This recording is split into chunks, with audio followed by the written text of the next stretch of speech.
Buenos días, amada iglesia. Mi es un pango. Nuevamente un gusto poder llegar hasta la iglesia que está en su casa, desde la iglesia que está en mi casa, haciendo lo que le corresponde a la iglesia. Y digo que estamos gozosos en el Señor, hermanos, porque aún en estos tiempos difíciles que vemos que no únicamente es México, sino a nivel mundial, estamos pasando una crisis. El gobierno del Estado de México ha decidido que las condiciones son las propicias para pasar de semáforo rojo a semáforo naranja, y las actividades religiosas también se han reactivado en alguna forma. De tal forma, hermanos, que pues ya vamos a poder tener nuestro primer culto de Noches de Honra este miércoles 17 de febrero del 2021. Y pues en consiguiente, ¿verdad?, ya podemos celebrar el culto general. El domingo 21 vamos a poder ya celebrar nuestra reunión corporativa en punto de las 12. Y también seguimos orando, hermanos, porque podamos ir retomando las actividades que ya tenemos, como es la escuela bíblica dominical, y también ya retomar nuevamente Oasis Lunch, ¿verdad?, los sábados con los niños, sirviéndoles su alimento físico y también procurando el alimento espiritual para los niños de la comunidad.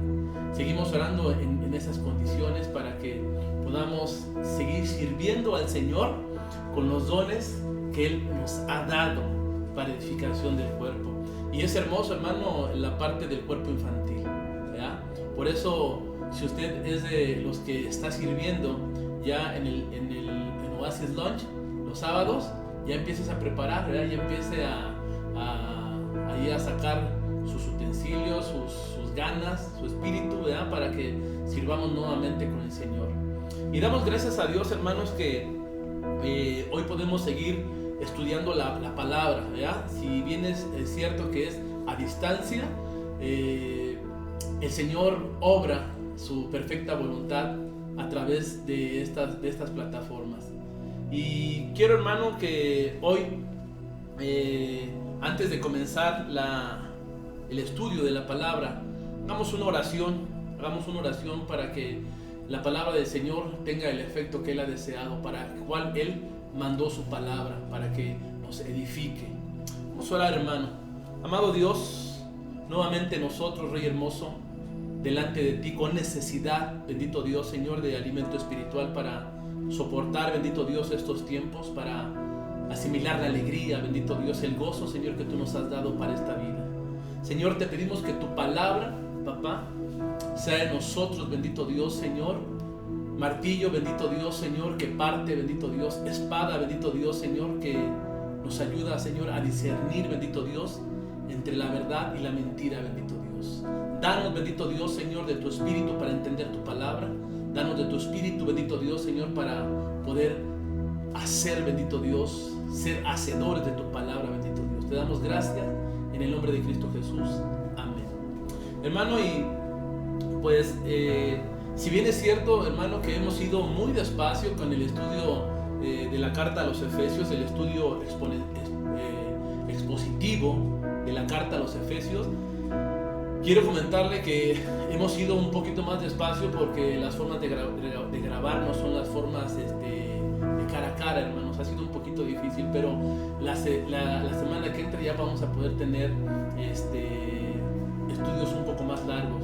Hoy, hermano, vamos a estudiar el versículo 13, ¿verdad?, de la carta a los Efesios, en el capítulo 4, pero yo quisiera, hermano, que leyéramos del versículo 1 al 13 para que tengamos toda esta palabra de contexto para el día de hoy.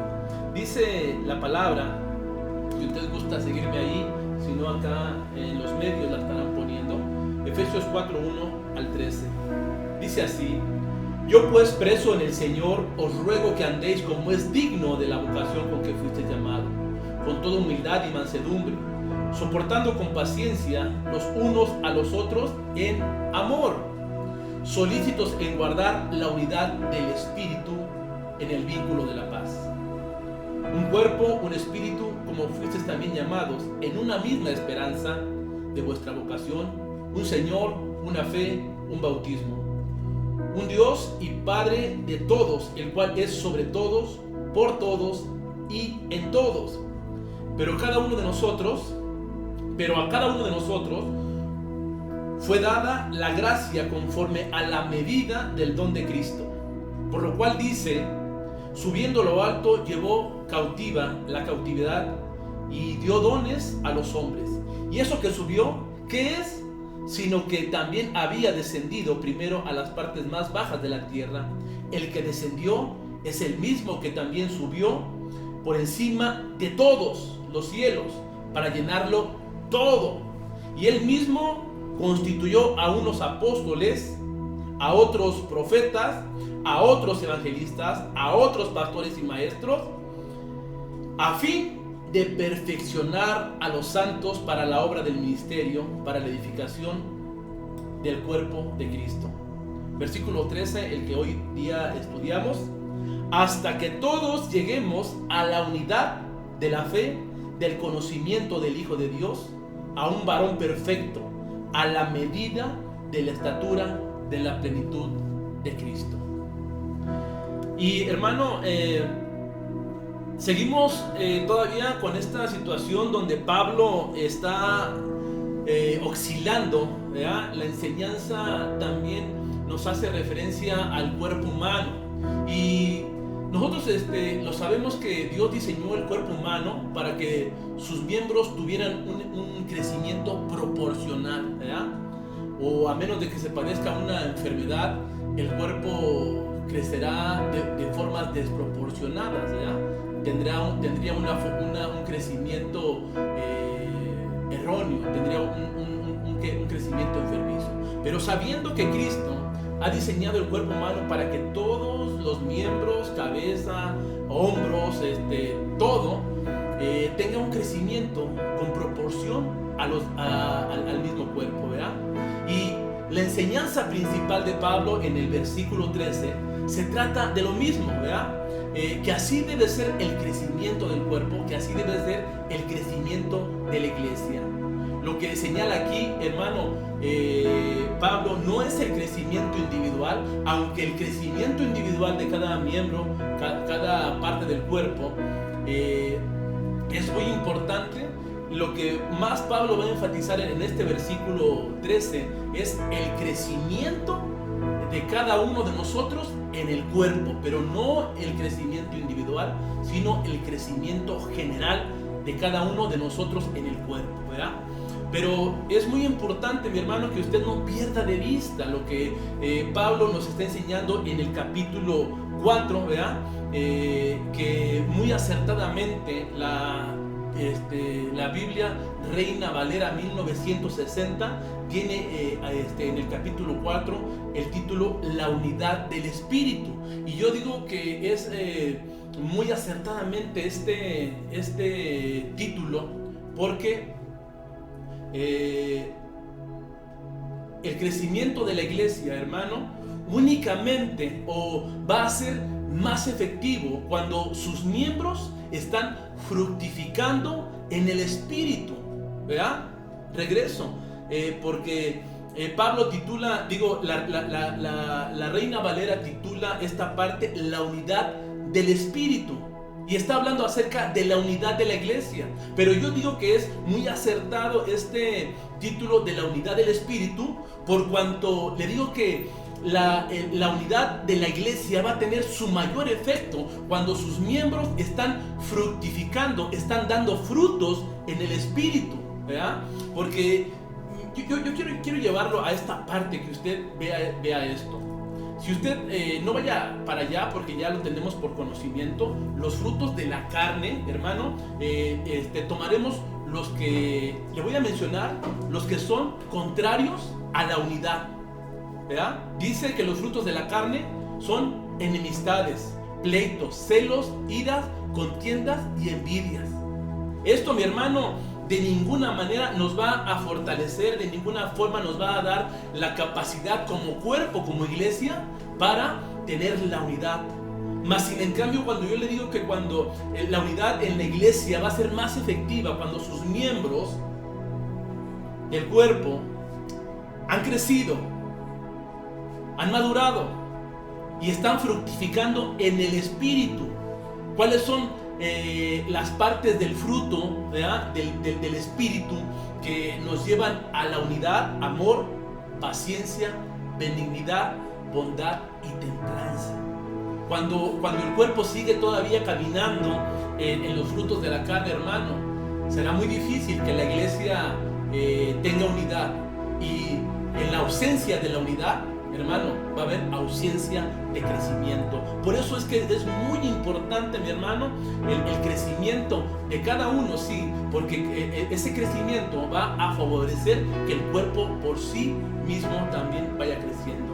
Y en todo el capítulo, Pablo, hermano, enfatiza acerca de la unidad del cuerpo de Cristo. Ya se lo voy a comentar nuevamente, hermano. En el versículo 1 al 3 encontramos una exhortación a la unidad. Del versículo 4 al 6 vemos la esencia de esa unidad. ¿Dónde está soportada la unidad? Del versículo 7 al 12, cómo se manifiesta la unidad en la diversidad de los dones que Cristo ha dado a la iglesia, ¿verdad? Y también los oficios que Dios ha dado para que esa unidad vaya teniendo su forma correcta, hermano, de crecimiento y ayuda. Y ya por lo último que vamos a ver, hoy nada más vamos a ver el versículo 13, pero del versículo 13 al 16, la relación tan estrecha que existe entre la unidad y el crecimiento de la iglesia. El crecimiento de la iglesia, hermano, es a favor de la unidad de la iglesia. Y la unidad de la iglesia necesita el crecimiento de la iglesia, ¿verdad? Entonces, la iglesia, mi hermano, solo puede crecer en un contexto de unidad. Lo repito, la iglesia únicamente va a poder tener su crecimiento sano en un contexto de unidad.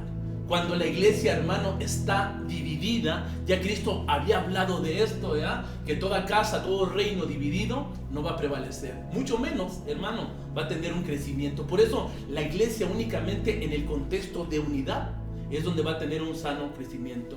Y usted debe de entender que cada creyente debe estar preocupado por su propio desarrollo espiritual, entendiendo que mi propio desarrollo espiritual va a tener un efecto en el crecimiento de la iglesia. Yo creciendo, la iglesia crece, pero también el crecimiento de la iglesia tendrá un efecto en mi crecimiento espiritual. Esto, hermano, se podría llamar como una relación simbiótica. Yo ayudo al crecimiento de la iglesia y la iglesia ayuda a mi crecimiento espiritual. Por eso es que la iglesia y usted son uno, ¿verdad? Yo y la iglesia somos uno. En esa forma debemos de entender la unidad. Y hermano, entendiendo que el crecimiento de cada uno, como ya lo habíamos dicho, repercute al cuerpo. Por eso es que cada uno de nosotros debemos de cuidar cómo crecemos, ¿verdad? Y en esta parte, hermano, nosotros recordando, ¿verdad? Lo que la Biblia expresa, que la salvación es personal, podríamos también trasladarlo o traducirlo a que la salvación es individual.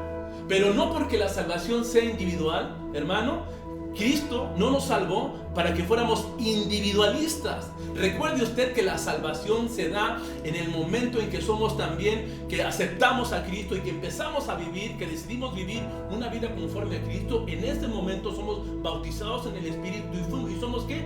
Añadidos a un cuerpo, aun cuando la salvación, hermano, le repito, sea individual o personal. No, la salvación no es para que andemos como llaneros solitarios, sino para que pertenezcamos a un cuerpo, ¿verdad? Y hermano, cuando nosotros leemos esta parte, nosotros tenemos que entender firmemente que formamos parte de un cuerpo y como tal debemos desarrollar o procurar el desarrollo, ¿verdad? Proporcional de cada uno de los miembros que componen ese cuerpo. Y ese proceso de crecimiento es del que Pablo nos va a hablar en el versículo 13, ¿verdad? Y nada más por recordar de lo último que nosotros estudiamos la semana pasada, fue que Cristo repartió dones y también repartió oficios, ¿verdad? Aquellas capacidades que sus miembros necesitan para contribuir al crecimiento, al desarrollo del cuerpo, ¿verdad? Y así como lo expresa Efesios 4:7 y la parábola de los talentos, ¿verdad? A cada uno se nos ha repartido un don para beneficio del crecimiento del cuerpo, ¿verdad? Y con esto, hermano, yo quiero decirle, y a lo mejor lo reafirmo porque ya lo he dicho antes, no solo los pastores y un pequeño grupo de hermanos somos los que estamos encargados de hacer la obra, no, de ninguna forma. Es el cuerpo en general el que debe de contribuir con lo que Dios le ha dado para edificación del cuerpo. Y en la manera en que yo comprendo, acepto, ¿verdad? Y desarrollo el don que Dios me ha dado dentro de la iglesia, es como contribuyo al crecimiento de la iglesia, y ese crecimiento contribuye a mi crecimiento espiritual, ¿verdad? También recordando cómo lo dice Efesios 4:11, ahora sí, por favor. Dice: y él mismo constituyó a unos apóstoles, a otros profetas, a otros evangelistas, a otros pastores y maestros, ¿ya? Dice, a fin de perfeccionar a los santos para la obra del ministerio, ¿ya? Y yo quiero decirle, hermano, que aquí la palabra del versículo 12, a fin de perfeccionar, la palabra que está usando aquí de perfeccionar es la misma que se usa en los evangelios cuando Jesús encuentra a los apóstoles remendando sus redes.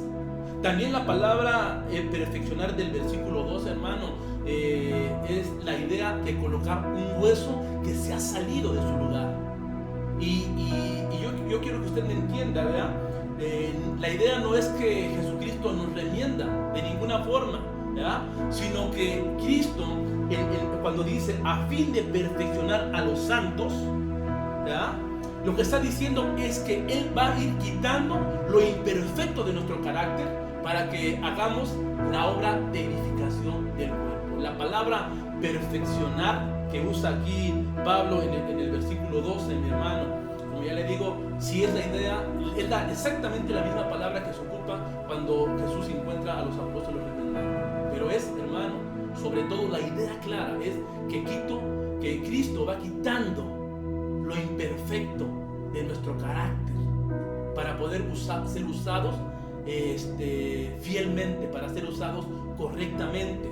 Y ahora el apóstol Pablo en el versículo 13 nos muestra, hermano, cuál es la meta que debe alcanzar el ministerio de la obra.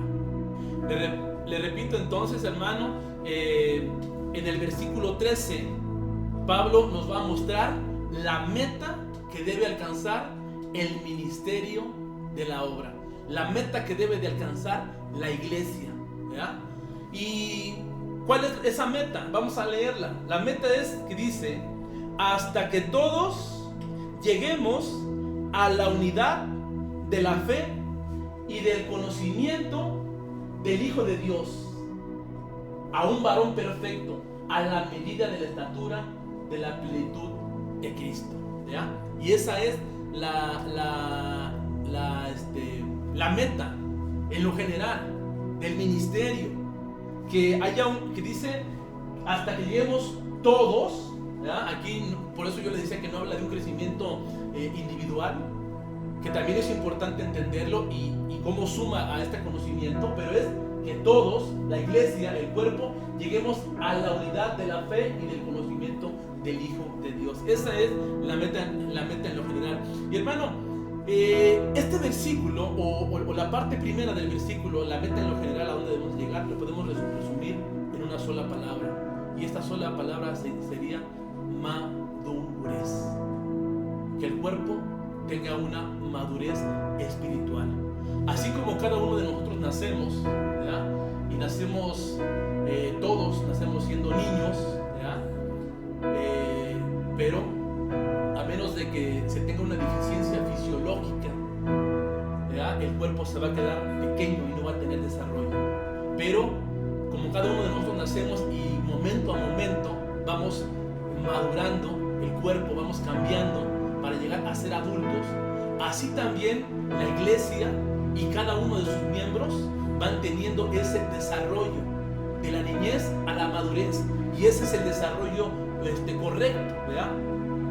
Y nosotros, mi hermano, hemos pensado que una iglesia exitosa será una iglesia que tenga muchos miembros. Hemos pensado que el éxito de una iglesia se medirá en función de cuántos miembros tenga, ¿verdad? O también hemos pensado que el éxito de una iglesia la podemos medir en función de su poder económico. O también hemos pensado que la iglesia tendrá éxito en función de cuántas actividades hace. Hermano, pero aun cuando cada uno de estos elementos sea de beneficio para una iglesia, y gloria a Dios, ¿verdad?, por las iglesias que tienen muchos miembros, hermano, eso no se nos marca como el éxito del ministerio. El éxito del ministerio, nuevamente se lo repito, dice: hasta que todos lleguemos a la unidad de la fe y del conocimiento del Hijo de Dios, a un varón perfecto. Eso es lo que está demandando el Señor a través de esta escritura de Pablo, donde nos manda y nos indica cuál es el verdadero éxito de la iglesia, la madurez de cada uno de sus miembros, que se repercutirá en la madurez del cuerpo completo, ¿verdad? Y cuando nosotros entendemos esta parte, hasta que todos lleguemos a la unidad de la fe, aquí la palabra fe, hermano, la podemos entender de dos formas, ¿verdad? O los comentaristas que han hecho comentarios muy acertados para este versículo dicen que primero la fe se puede referir al conjunto de doctrinas que conforman nuestra fe, y otros dicen que es que Pablo se está refiriendo a la fe que hemos depositado en Cristo. Pero en lo personal, hermano, yo creo que los dos comentarios son uno solo, ¿verdad? Porque el conocimiento de Cristo, las doctrinas, las enseñanzas fundamentales de la Biblia, de quién es Dios, es lo que me permite depositar mi confianza en Cristo. Esto, hermano, yo recuerdo un libro, ayer trataba de recordar cuál era el título, no lo recordé, únicamente recuerdo una enseñanza del libro, y hablaba acerca de un puente. Que decía: ¿cómo tú tienes confianza de cruzar un puente? Tienes confianza de cruzar un puente cuando lo conoces, ¿verdad? Cuando sabes de qué está hecho, cuando sabes cuánto soporta. En desconfianza cuando tú llegas a un puente, y más a esos puentes colgantes de los pueblos donde se va a cruzar una cañada, ¿verdad? Tú lo ves y no sabes si te va a aguantar o no, porque no lo conoces. Pero si en cambio llega un lugareño de ese lugar y pasa sin ningún problema, por cuanto conoce el puente y sabe cuánto resiste. En la misma forma, mi hermano, yo te digo que el conocimiento que uno tenga de Cristo, el conocimiento que tenemos de Cristo en las doctrinas, en las enseñanzas fundamentales de la Biblia, de quién es Dios, es lo que nos permite tener confianza de depositar en Él completamente nuestra fe, ¿ya? Y es que, hermano, no podemos hablar de fe en Cristo en un vacío doctrinal. Cuando hay un vacío doctrinal, cuando no se ha enseñado las doctrinas fundamentales, inamovibles de quién es Dios, la iglesia, hermano, no va a tener confianza. Los miembros no van a tener confianza en caminar en Cristo, en depositar su fe. Por eso es que es fundamental, hermano. Yo nuevamente tomo este tema, por eso es fundamental la escuela bíblica dominical, donde nos da un poquito más de tiempo de conocer quién es nuestro Dios, ¿verdad? ¿A través de qué? No a través, hermano, de fábulas, sino a través del escrito bíblico, del fundamento bíblico, el fundamento de los apóstoles y profetas. Ese es el fundamento, lo que está en la Biblia, ¿verdad? Y, hermano, hay personas que hablan de Cristo, ¿verdad? Pero Cristo, o sea, hablan mucho de Cristo, pero cuando usted las escucha hablar sin las bases del conocimiento de Cristo, claramente entendemos que esa no es la fe bíblica, ¿verdad? Es la fe del mundo, pero no la fe bíblica. Y déjeme darle un ejemplo nada más, ¿verdad? Hay gente que cuando usted está hablando con ella dice: primero Dios y me cree la mentira que le dije. ¿ya?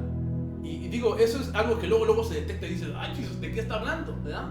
Pero hay como esas, hermano, tantas cosas de que el mundo habla de fe sin conocer a Cristo. Por eso es que yo le digo que la fe en un vacío doctrinal va a ser una fe del mundo, pero no la fe que se tiene que tener, de la cual habla aquí Pablo. Dice, hasta que todos lleguemos a la unidad de la fe, ¿verdad? Y adelante dice, y del conocimiento del Hijo de Dios, a un varón perfecto.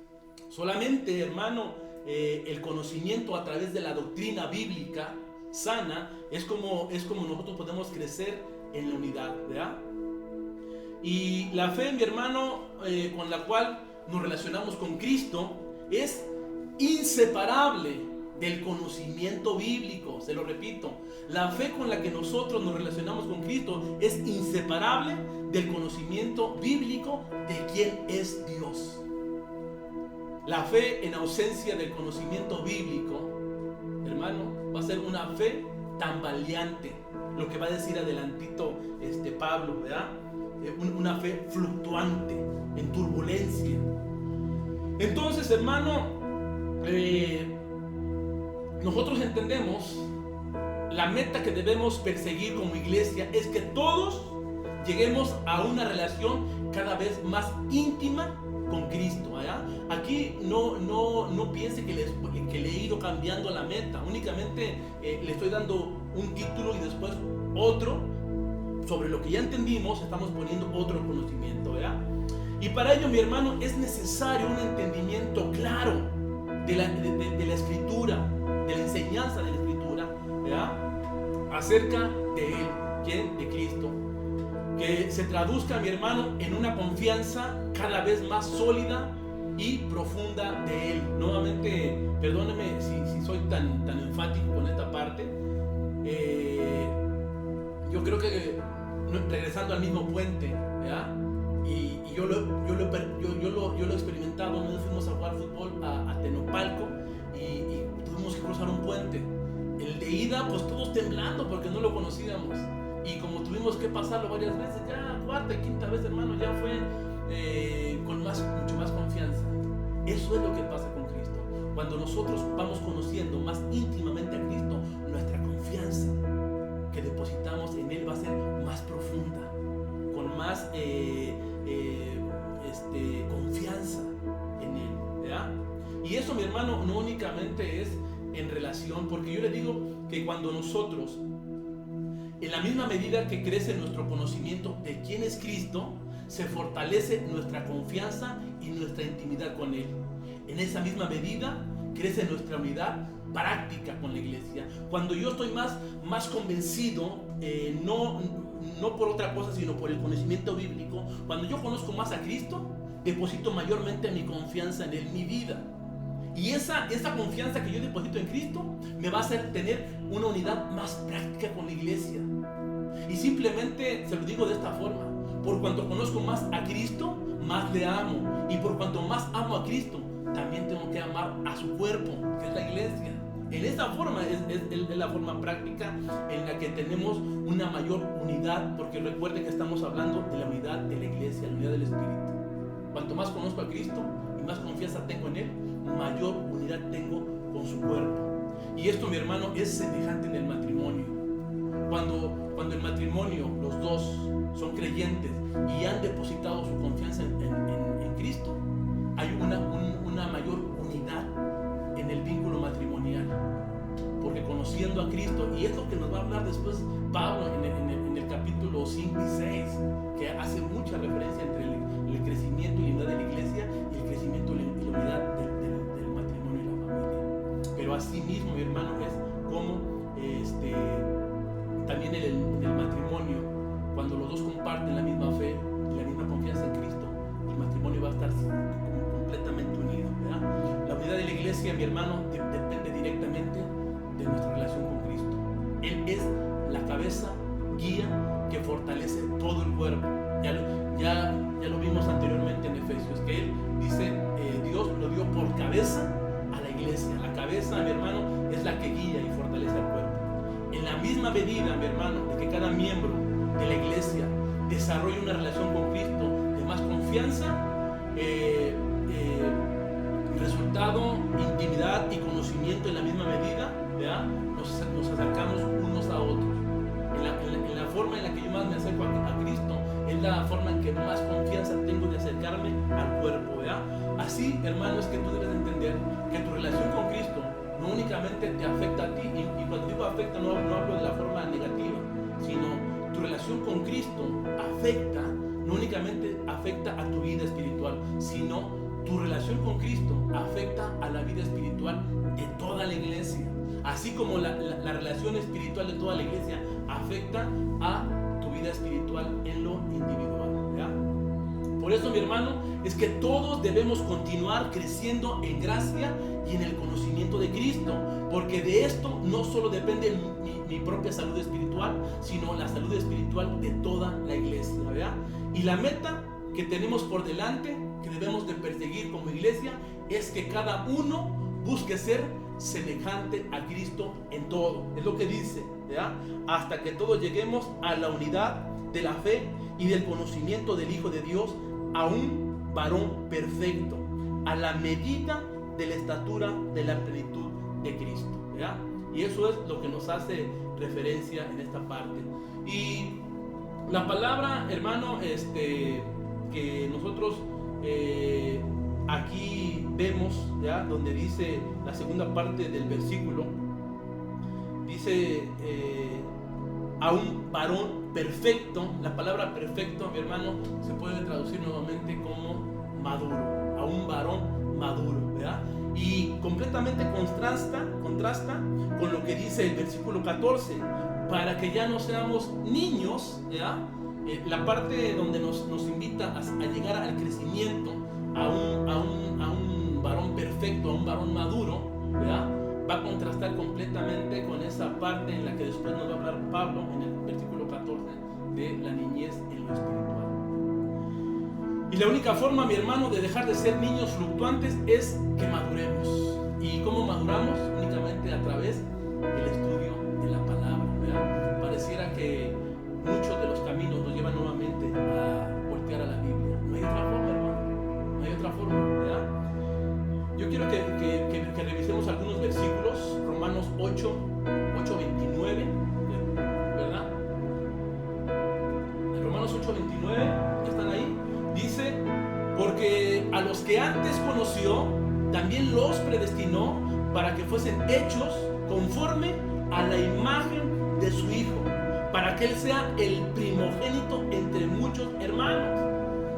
Y esto, hermano, ya también Efesios nos había hablado de la predestinación, que habíamos sido predestinados antes de la fundación del mundo, pero en Romanos se anticipa esta forma, que fuimos predestinados para que fuésemos hechos conforme a la imagen. Ese, mi hermano, la predestinación de antes de la fundación del mundo no tiene otra meta más general, aunque va a tener metas en lo particular, pero no tiene otra meta en lo general, de que lleguemos a conformar nuestra vida, nuestro carácter, a la imagen del carácter de Cristo, ¿verdad? Que todos los cristianos fueron predestinados para ser hechos a la imagen de su Hijo, ¿verdad? La verdad es que todos nosotros fuimos, hermano, creados conforme a un modelo, y ese modelo era Cristo nuestro Salvador. Dice, bueno, ya lo hemos leído varias veces en Efesios 4, ¿verdad? 13. Dice, hasta que todos lleguemos a la unidad de la fe y del conocimiento del Hijo de Dios, a un varón perfecto, a la medida de la estatura de la plenitud. Hermano, todos nosotros, el modelo en lo espiritual que tiene Dios para nosotros, ¿a dónde debemos de llegar? El patrón es Cristo, el modelo es Cristo, no hay otro modelo, mi hermano, ¿ya? Y estas palabras para que mostremos las características, ¿ya? De aquel que es el modelo del hombre, ¿ya? Por ahí hay una teoría que dice el hombre es la medida del hombre, pero nosotros sabemos que la medida del hombre es Cristo. La medida del cristiano es Cristo, no hay otra medida, ¿ya? El hombre perfecto, el Hijo de Dios encarnado, el estándar de perfección para todo el cristiano. Esa es la meta, mi hermano, ¿ya? La meta es que procuremos alcanzar como individuos y como iglesia, es completamente a la forma de Cristo. Y es que tanto la iglesia completa como cada uno de nosotros tenemos el llamado a tener la misma forma, el mismo carácter santo, a imitar su obediencia, su amor y su servicio al Padre en todo. Quiero que leamos Primera de Juan capítulo 2 versículo 6. Si usted me acompaña ahí en su casa, dice, esto es claro, hermano, la verdad es que no necesita comentario de nadie ni explicación. El que dice que permanece en él debe andar como él anduvo, ¿ya? Y a lo mejor usted queriéndose zafar del tema, o yo zafar del tema, ¿verdad? Diríamos, ¿qué estilo de caminar tenía para ganar ese estilo, hermano? Es ese, ¿ya? En la misma entera forma de la obediencia, de la rectitud, de la santidad, es en la que se nos llama a vivir de esa forma nosotros. Primera de Pedro 2:21. Y aquí el apóstol Pedro, hermano, hermosa escritura esta, dice, pues para esto fuiste llamado, ¿verdad? Pues para esto fuiste, si usted quiere preguntar, oye, ¿para qué fuimos llamados? Escuche la respuesta. Porque también Cristo padeció por nosotros, dejándonos ejemplo, para que sigamos sus pisadas.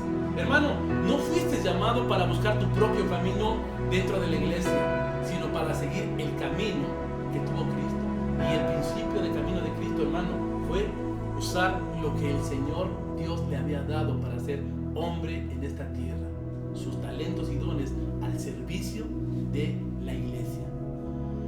Todos los miembros de la iglesia, mi hermano, debemos procurar en dependencia del Espíritu Santo, porque de eso conocemos que así caminó Cristo, en dependencia del Espíritu Santo, y a través de una cercana relación con Cristo, ¿verdad? Esto nos va a hacer cercanos cada vez más a su imagen. Yo quiero que vayamos a 2 Corintios 3:18, por favor. Y esto es muy interesante, hermano, porque habla del aquí y del ahora, que ya esa forma ha comenzado, pero tiene un destino. Dice, por tanto, todos nosotros, mirando a cara descubierta, y esto quiero comentárselo rápido, a cara descubierta. Usted recuerde cuando Moisés va a tomar las indicaciones de Dios para el pueblo, y dice que cuando regresaba, que su rostro resplandecía, para que esto no afectara al pueblo, dice que se lo cubrió. Pero cuando se lo cubrió, dice que ese mismo velo, cuando está hablando ya a la venida de Jesucristo, que este mismo velo seguía en los hebreos, que no habían tenido una relación verdadera con Dios, que tenían un velo que los había alejado de la forma correcta. Por eso es que ahora nosotros, teniendo la revelación completa de quién es Dios, ya no tenemos esa relación a cara cubierta, sino a cara descubierta. Por tanto, nosotros, mirando a cara descubierta como en un espejo la gloria del Señor, somos transformados de gloria en gloria en la misma imagen, como por el Espíritu del Señor, ¿verdad? Y ¿qué está enseñando aquí Pablo también en 2 de Corintios, ¿verdad? Que la medida, hermano, en la medida que contemplemos, ¿verdad? A través, dice, mirando como en un espejo, ¿verdad? ¿Cuál es ese espejo, hermano? La medida que contemplamos a través de la Biblia la gloria de Cristo, somos transformados de gloria en gloria a la imagen de Él, ¿verdad? Como por el Espíritu del Señor. Cuando nosotros podemos mirar a Cristo a través de la Escritura, hermano, somos transformados de gloria en gloria. Va transformando nuestro ser interior, y eso, hermano, tiene por consecuencia transformar completamente a la iglesia, ¿verdad? Y de paso también transforma el exterior, hermano, ¿verdad? Y esto, hermano, es relativo, ¿verdad? De hecho, hay un dicho del pueblo que dice: tanto pasa el cántaro, el agua en el cántaro, que se sabe a ella, ¿verdad? Usted cuando toma un vasito de agua de una jarra de barro, dice: sabe a barro, ¿verdad? Cuando nosotros pasamos tiempo con el Señor a través de la Biblia, hermano, la imagen del Señor se nos va transmitiendo, ¿verdad? Y esto pasa, hermano, mucho en las relaciones humanas, ¿verdad? Cuando usted llega a un nuevo trabajo o a una parte donde encuentra una persona que le es filial, ¿verdad? Que tiene los mismos gustos, ¿verdad? Usted empieza a imitar incluso su forma de hablar, sus muecas, ¿verdad? Y eso pasa también con nosotros, ¿verdad? Hay que entender, mi hermano, que nuestra contemplación de Cristo es imperfecta. Eso es cierto. La contemplación de este lado de la eternidad, mi hermano, de Cristo es imperfecta. Dice el apóstol Pablo: como en un espejo. No es la contemplación, ya la vimos aquí, dice como en un espejo, ¿verdad? No es perfecta. Lo estamos viendo a través de algo, ¿verdad? Y para esto, mi hermano, entendemos que todavía no es perfecta, ¿verdad? Esa contemplación, la transformación será también imperfecta. Cuando le digo que nosotros contemplamos a Dios a través de un espejo, esa contemplación no es perfecta. Por lo tanto, la transformación que tengamos es imperfecta, porque a lo mejor usted lo metió en estrés espiritual, ¿no? Podemos decirle así. Cuando le digo, la medida es Cristo, es decir, ¿cómo? O sea, ¿cómo que tengo que llegar a Cristo? Hermano, de este lado de la eternidad, como la contemplación es a través de un espejo, la contemplación es imperfecta, por lo tanto la transformación será imperfecta. Pero no porque sea imperfecta, hermano, deberíamos de dejar de buscar ser como Él de ninguna forma, ¿verdad?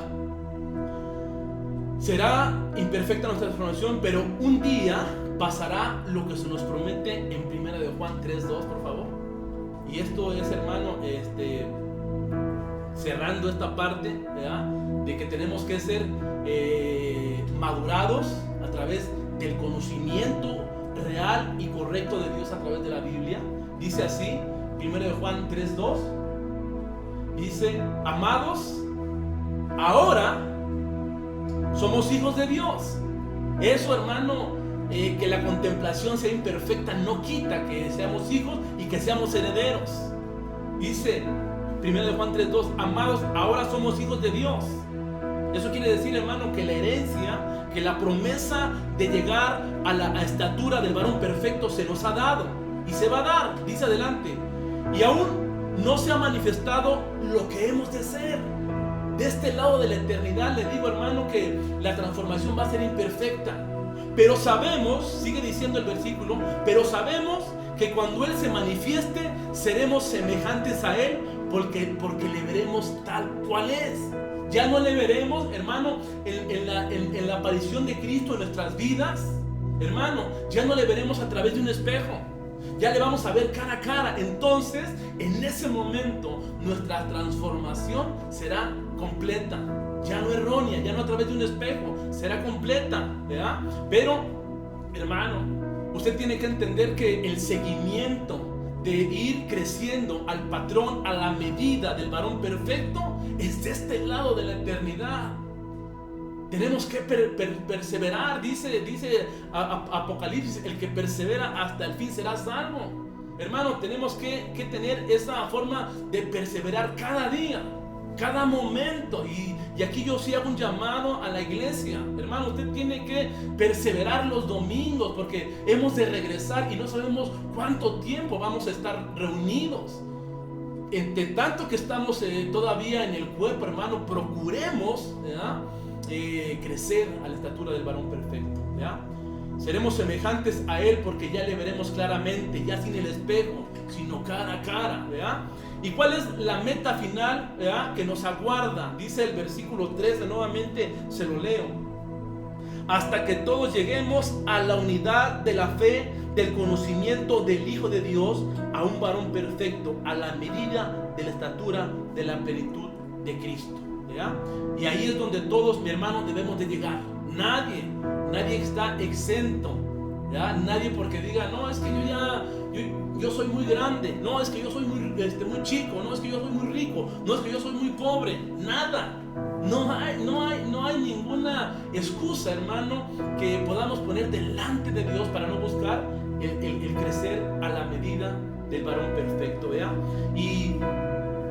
Pero lo cierto, mi hermano, es que Pablo nos afirma en este texto que ese proceso, como yo le decía, ya está en acción.